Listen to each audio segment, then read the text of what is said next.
Lovely to be here and lovely to see everyone if we haven't yet met in person after the last 2 years. And I think our prayer that Tomas led us in there reminds us that there's a time for everything. And God knows over the last 2 years, we've had a time to reflect, a time to act, a time to think of others, a time to maybe worry about ourselves in different ways. So as we come to this Lent, we come maybe in a very mixed spirit. Because it has been a difficult 2 years in many different ways.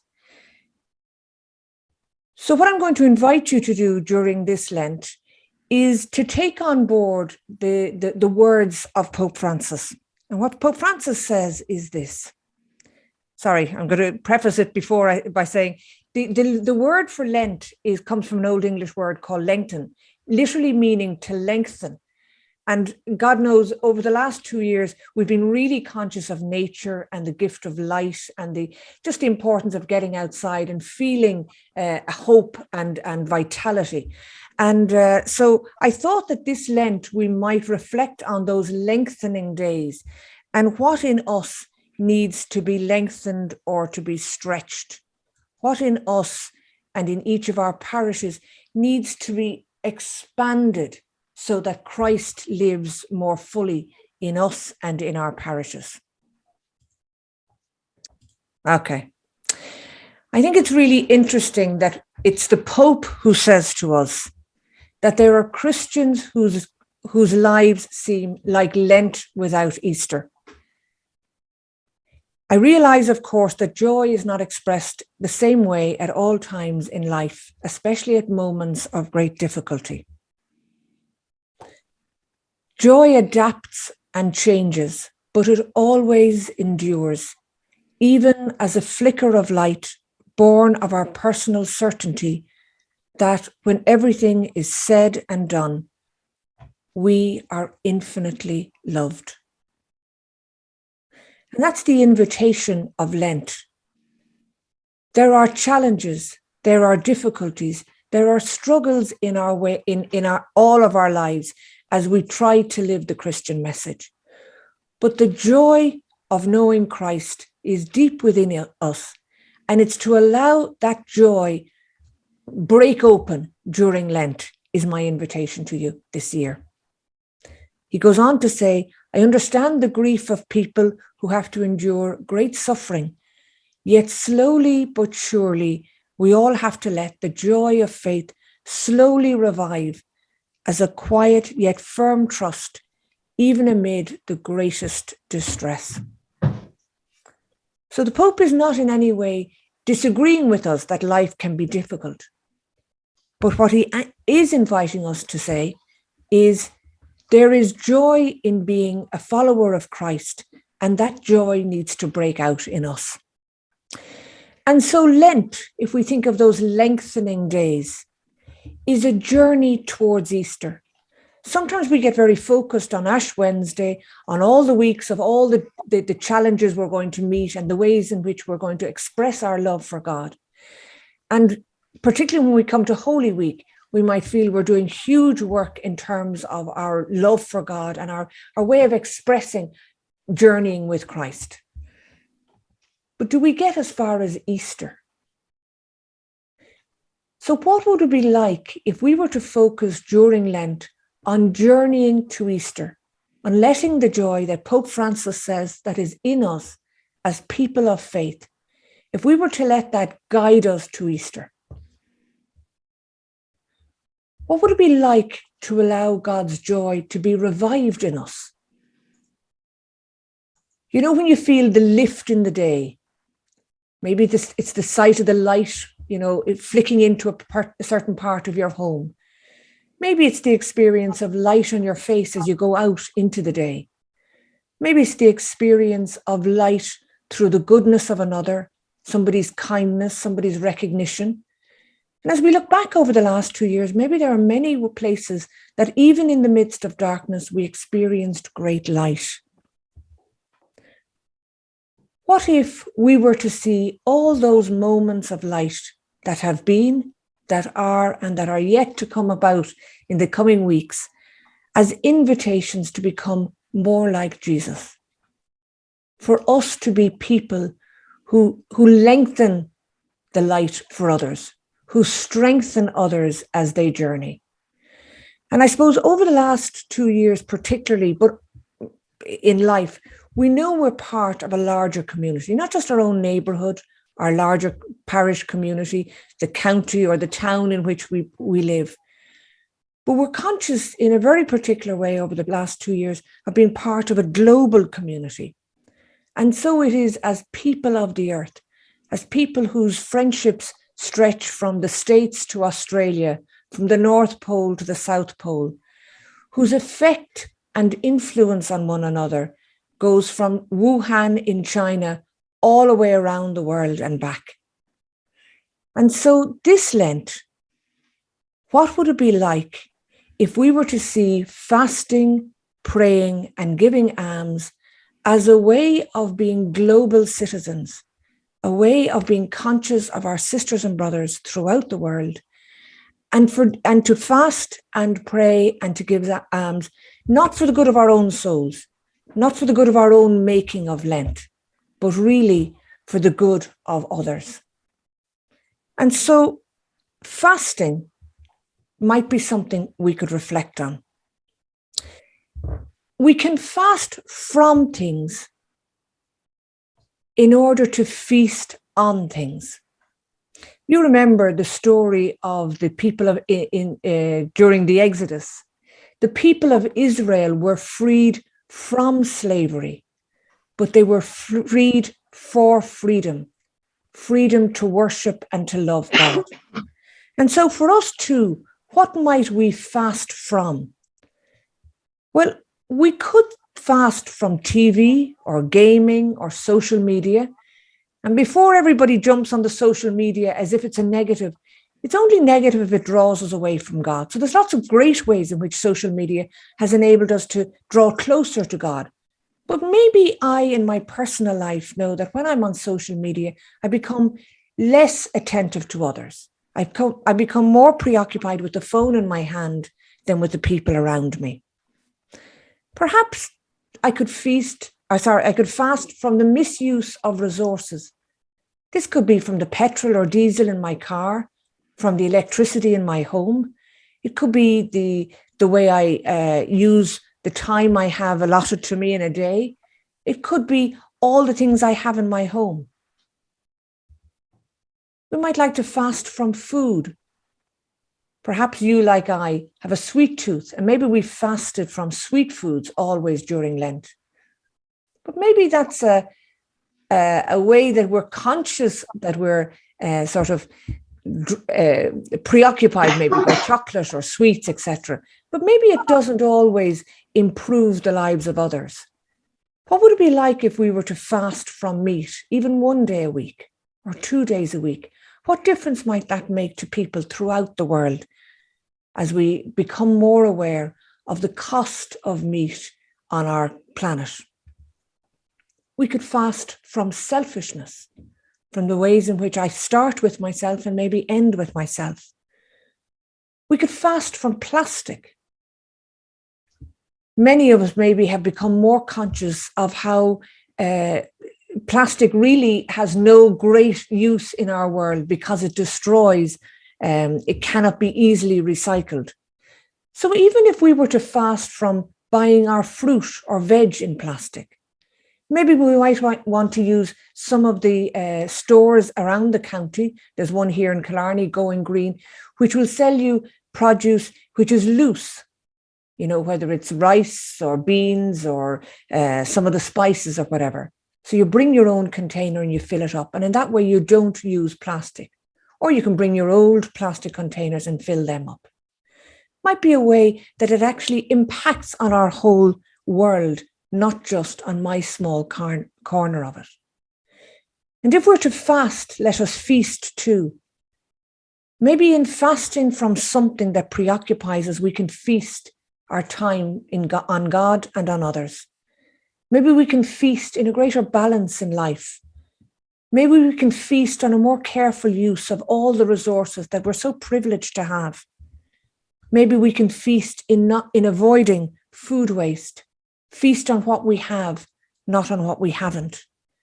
And maybe we can feast with generosity, give of what we have to others.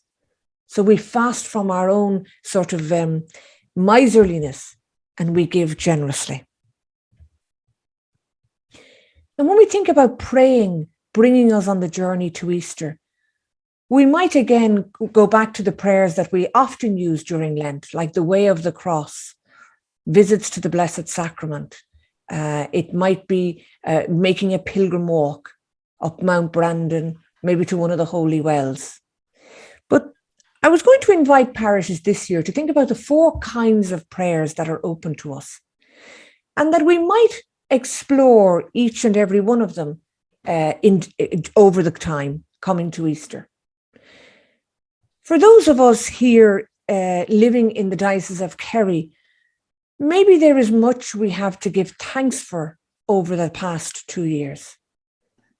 Maybe the safety that has been here in Ireland to a great extent during the pandemic. Maybe we've become more aware of the beauty and the gloriousness of where we live. Maybe we've become more aware of the people around us and the ways in which they have supported and nourished us during the last 2 years.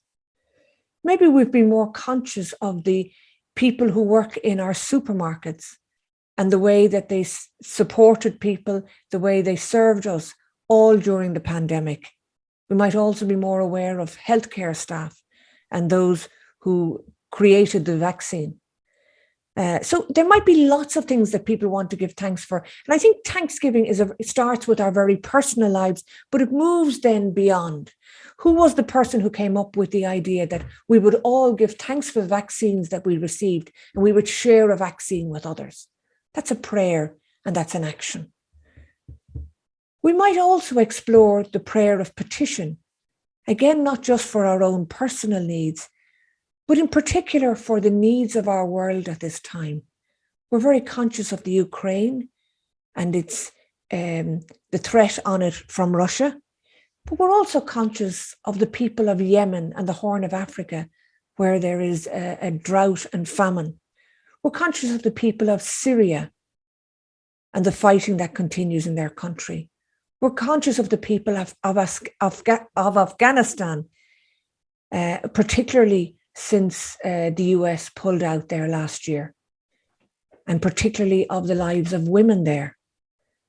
And we're also conscious of women throughout the world who do not feel safe and who have been proven not to be safe in their homes, in their counties, in their towns, in their villages. We might pray prayers of adoration. I suppose all of the beauty of creation draws us into all the psalms of beauty and of psalms of thanksgiving. But I suppose Pope Francis reminds us regularly of St. Francis of Assisi and his real expression of the gorgeousness of the world in which we live. Give thanks for brother sun and sister moon, for sister earth, for the water, for the rivers, for the seas, for the plants. And it's also, I suppose, giving thanks in adoration for the God who comes to us in Christ Jesus, the God who comes to each one of us in the Eucharist, the God who comes to each one of us when we're gathered in prayer, the God who walks among us day after day. And finally, we might also reflect on our prayers of contrition. There are things in each of our lives where we know we have failed to show love. The growing love that the children learn in school invites us to ask forgiveness for when I did not show love. And even if that were our prayer for Lent, Lord, today I did not show love when. And we name a particular time when I have failed to show love. And I ask God's forgiveness for that. And maybe as communities, there are times that we have failed to show love. And finally, we talk about giving alms. So I invite you really to think about 3 ways in which you might give alms: your time, your talent, and your treasure. So giving your time might be supporting those who are struggling with the cost of living. campaigning for those whose lives are turned upside down by climate change. It might be working alongside those who are trying to enable climate justice for our world. You might know of some place that would appreciate your time during the next couple of weeks and beyond. That would be a way of walking in solidarity with others. Your talents. What gifts, talents, experience, skills, expertise have you that would be of use to another? And will you share it this Lent? And finally, our treasure. Our treasure might be a charitable monthly donation. It might be supporting the Trócaire Lenten appeal. It might be giving some money to our parish. But you may have other treasures at home. Might be treasures of an abundance of plants that you could share with others so that the beauty of creation is replicated throughout your neighbourhood and beyond. It might be a plethora of things that you know others would make use of, and that would create some revenue for the charity shops. So you'll think of something, or maybe just to think in terms of time, your talent, and your treasure. Laudato Si have 7 goals, and you might look at those as parishioners and as liturgy committees and say, okay, is there something we can do during Lent that would enable us in all our acts to make a difference, not just in our own locality, but across the world? Any small thing we do here has a ripple effect. And if we have any doubt about that, let's think about that bat in Wuhan in China. Over the last 15, 20 years that I'm here in the diocese, we've been great for focal spaces. And focal spaces during Lent are very helpful because they help to share some understanding of our faith with those who are worshipping God. And they also enable us to tune into God at different levels. It's the seeing, the smelling, the touching, the hearing, and the tasting. So if you're going to create a sacred space this Lent, what I'd be asking you to do is make sure there's something we can see, feel, touch, or taste on your focal space. So if I'm to fly through suggestions, part of our Lent is being on a journey. And let's be clear, we're journeying through Lent to Easter. So it could be a path made with sand. It's very easy to make footprints using a shoe and making sure that the light of Christ is prominent. There is no meaning in Lent unless we're encountering Jesus Christ. Lent in itself would just be a penitential activity, kind of almost sort of making life painful for yourself for no reason. If Lent doesn't draw us closer to one another, closer to God, and more aware of the needs of our communities throughout the world, there is no point in it. That path is a path we journey as individuals, but also as a global community. So you could ask maybe one of the schools if they would lend you a globe or some large picture you can use of our universe. You could use hands around the world, maybe to signify that we're in this together. We're a community together. I'm going to ask you to put something growing or that's coming to new life in your sacred space. Because Lent is about those lengthening days. It's about the fact that we are moving into a time of new life, of new birth, a time that gives rise to fruits and the fullness of life in summer and then into autumn. So it would be important that in our Lenten space, there is something that's growing. So it might be having a little pot with just very, very tiny buds showing at the beginning of Lent and allowing them to grow and gradually get bigger. And it's an indicator of, hopefully, the seeds of God's love, the seeds of God's joy that are beginning to enlarge and to take up more energy and to blossom in our own lives. 2 other thoughts maybe for you. It's always great to see the Trócaire box. I suppose it's a symbol of Lent for many of us. It reminds us that it's not just about our small corner of the world, but we're about the world beyond ourselves and the world throughout. And then I would be suggesting something around plastics, because I think we've become really conscious, particularly over the last 2 years, that while we had done great work in terms of reducing the amount of plastics, with the pandemic, rightly, plastic came into its own as a throwaway, as a way of kind of shielding us from anything that could be contaminated. And that's gift, but let's not use it for other things that it doesn't need to be on. It doesn't need to be on my bananas. It doesn't need to be on every carton of milk. I can always buy a Tetra Pak, which is much more user-friendly. Or I can go for glass bottles. Here in the diocese, we're very lucky. Ballymac and others give us milk with glass bottles. So maybe just trying to reduce that plastic and reminding us of the danger it does, how it affects the seas, and therefore how it affects the fishing, and therefore how it affects the fish, and then ultimately how it affects our food chains throughout the world. As part of our resources this year, I'm going to send you a number of prayers, and maybe just to keep a thought for those 4 kinds of prayers: the thank you God, the help us God, the we praise you God, and so sorry God, that they might be part of our space.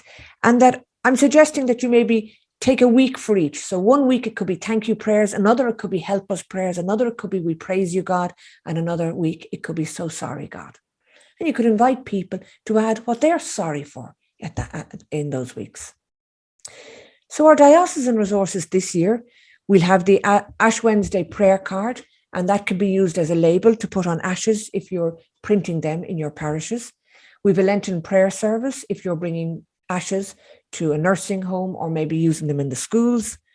We've suggestions, as I've outlined there, and I'll give it to you on a sheet, for our Lenten focal space. We've a Lenten calendar that can be used either individually, part of your sacred space, or in your parish newsletter. I have a selection of prayers that might be of help. And then finally, their prayer of the faithful for Sunday masses. I know, Janet, you're going to explore one of the prayers from the Trócaire pack, but just in case people don't know, Trócaire have a range of wonderful resources. There's a parish booklet which invites us to know the story behind the Zimbabwean family who are on our Trócaire box this year. And here is this lady. Her name is difficult to remember. So I'm going to ask you, Janet, can you tell me what her name is again? Yes, Francis, it's Tandikale. Tandikale, and her 2 children, and I think their names are really interesting. No Matter is the girl, and her son is Forward. So I think that's really very interesting. Isn't it that poor girl called No Matter? There are Lenten homilies. There are reflections on the way of the cross. There's a resource for children. There's a book of prayers that Janet is going to talk to us a little bit more about. And so that's my thoughts for marking Lent this year. They'll all be up on our Diocesan website come tomorrow afternoon. So I'll leave it there, and I'll hand you back to Tomás. I'm delighted now to introduce our guest speaker for tonight, Janet Toomey. Janet is from Cork, and lots of you may know her already because she's travelled to Kerry quite a few times to your parishes, so you may recognise her. She's responsible for the delivery of engagement programmes with schools, with parishes, and volunteer networks in Cork and Kerry. And through her work, she's witnessed the benefits of this in developing communities in Rwanda, Kenya, Ethiopia, India, El Salvador, and Bolivia. So Janet also, she's a member of the Care of the Earth group in her own parish in Carrickline. So Janet, we're delighted to have you. You're so welcome back. You're a great friend of the diocese. And tonight she will share a prayer which is part of the Trócaire resource this year. So I'll just hand you over now to Janet. Thank you very much, Tomás, and thank you, Francis. And it's lovely to be part of your evening tonight. And thank you for the invitation to be with you. Like Francis, I'm going to share my screen. So maybe I need to be a host or a co-host or whatever I need to be. So I'm just going to share it now. Co-host, I think. You should be still co-host, yeah. Mm-hmm. Okay. Try it there. Yeah, that's working perfectly. So hopefully everybody can see my screen there. I suppose I want to share one of the prayers that is in our Lenten prayer resource this year. It's in the Trócaire resource pack. And just before I pray the prayer, Francis, I suppose, asked me to tell the story of the prayer and where it came from. And I wrote this prayer last September as the world was heading in to the United Nations Climate Change Conference in Glasgow, which many of you will probably know as COP26, which took place last November. And I was drawn, I suppose, to write this prayer because I was very conscious that the planet's temperature had risen to dangerous levels that threaten our existence to life, to human, animal, plant, and the natural world. And I suppose this is something that saddened me hugely, and it continues to have a deep impact on me even today. And I keep myself very busy in my parish doing actions. This is outside my Trócaire job, obviously, actions that make a small difference for me. And I like to sort of drench things in prayer. I think it's really important. And I prayed that our world leaders at that summit would be led by wisdom, and that they would be able to find it in themselves to agree, I suppose, the radical action that was needed to tackle the climate crisis. I do not consider myself a good writer, by the way. I struggle with writing. I'm being very honest with that. And it takes me ages to write things. But I can honestly say that this prayer was written, I think, in between 4 to 6 minutes. And my head didn't write the prayer at all. The prayer was written by my heart. So I'm just going to read it slowly, and if you would like to follow it with me. Praise be to you, Creator of all things. Come to us, dear Lord, and plant the seeds of compassion in our hearts, and grant our leaders wisdom to make the changes we need to see, so that your earth and your people can thrive as you planned. Reach out your loving arms to all your brothers and sisters, and renew our love for you, our planet, and all living creatures. Grant us peace in our hearts as we remain hopeful for change. Guide us with presence as we continue to commit ourselves to work for climate justice.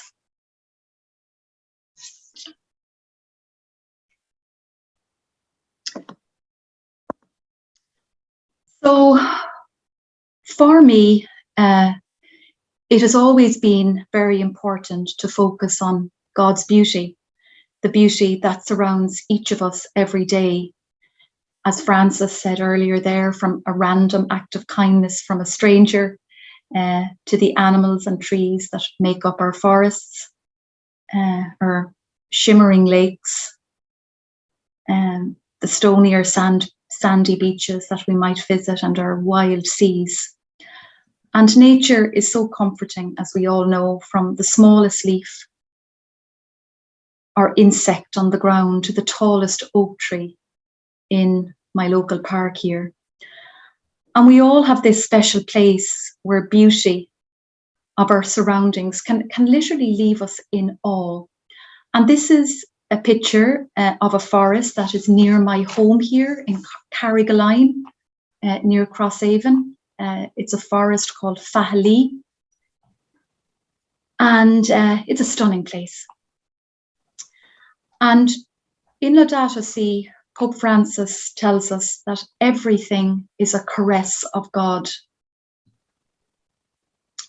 So just in the silence of your own hearts now, as we read on the screen, all the beauty I see, he has given to me. and his giving is gentle as silence. I just wanted you to take a moment just to close your eyes and think of that special place in nature for you, somewhere where you feel really connected and grounded, be it the soil, the water, the seas, the beaches, the mountains, just to take a short moment to think of your special place.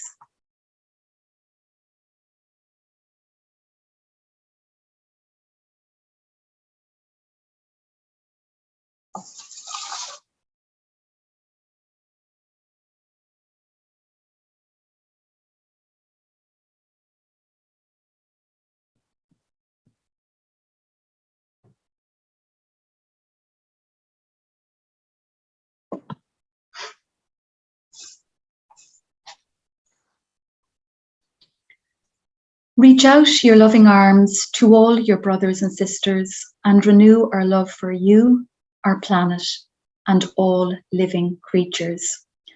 And as we know by now, our world and everything in it is deeply connected. And the personal choices we make matter.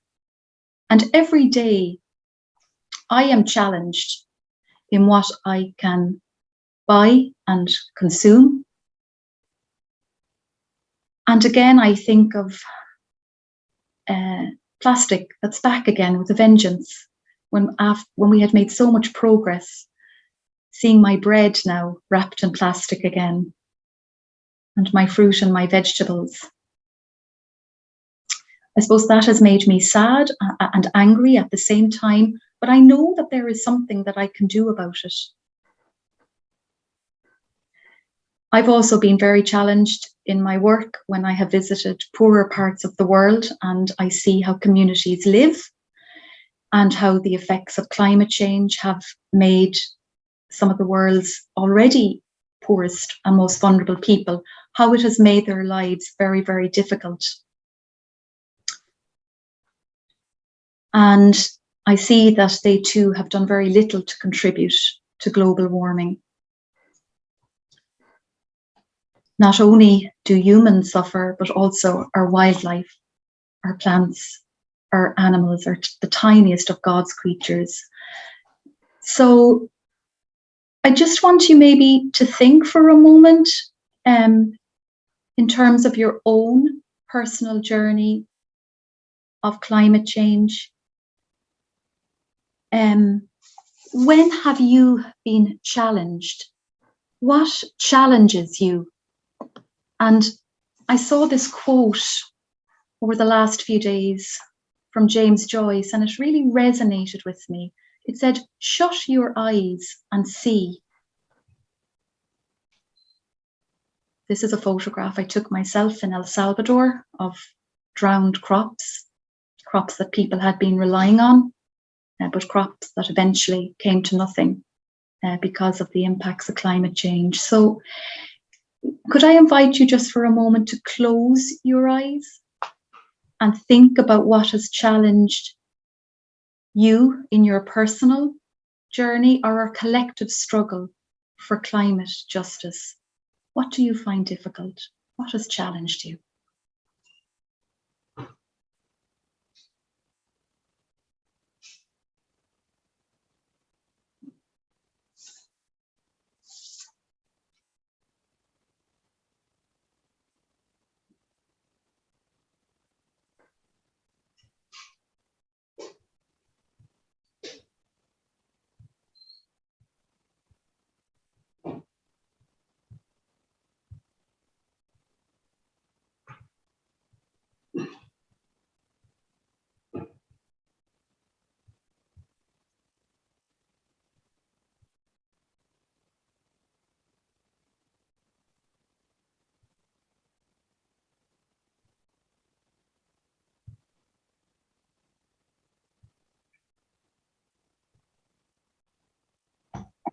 And when you're ready, you might open your eyes again.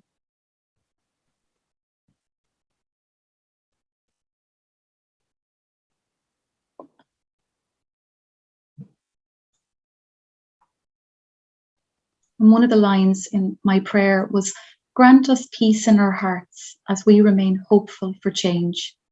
Guide us with presence as we continue to commit ourselves to work for climate justice."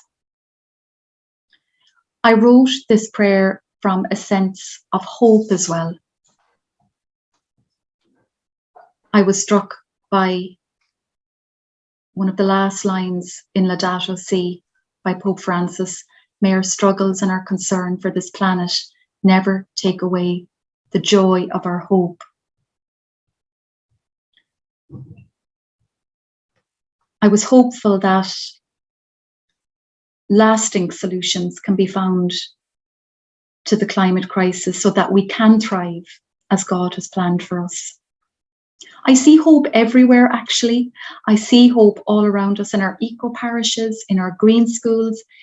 It is easy to maintain hope when we see so many good deeds happening all around us in the work of Eco Congregation Ireland, in the work of your JPIC colleagues in Kerry who do amazing work in the diocese, as well as the work of my own colleague, Jane Mellett, and the work as well that is happening for fair trade at the moment.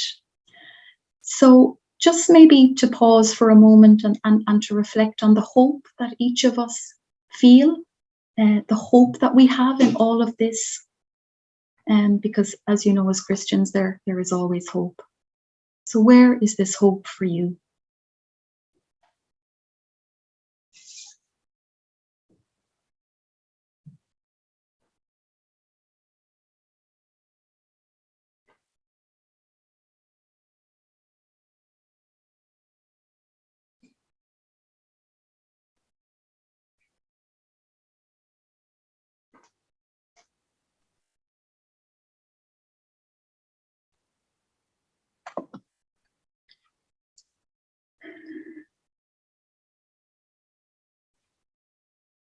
And I now invite you to say this prayer with me. We can keep ourselves muted, I think, but if you'd like to join me as I pray this prayer with you from the daffodils that I took on the hill outside my house just last week, that were jumping for joy, which in themselves, I think, represent so much hope.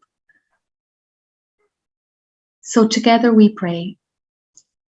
Come to us, dear Lord, and plant the seeds of compassion in our hearts, and grant our leaders wisdom to make the changes we need to see, so that your earth and your people can thrive as you planned. Reach out your loving arms to all your brothers and sisters and renew our work for you, our planet, and all living creatures. Grant us peace in our hearts as we remain hopeful for change.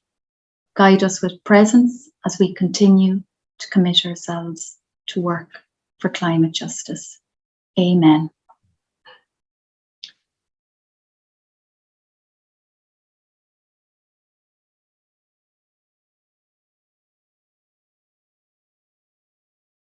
So thank you very much, Tomas, and thank you, Francis. This is just one of the prayers that is in the Trócaire Lenten prayer resource this year.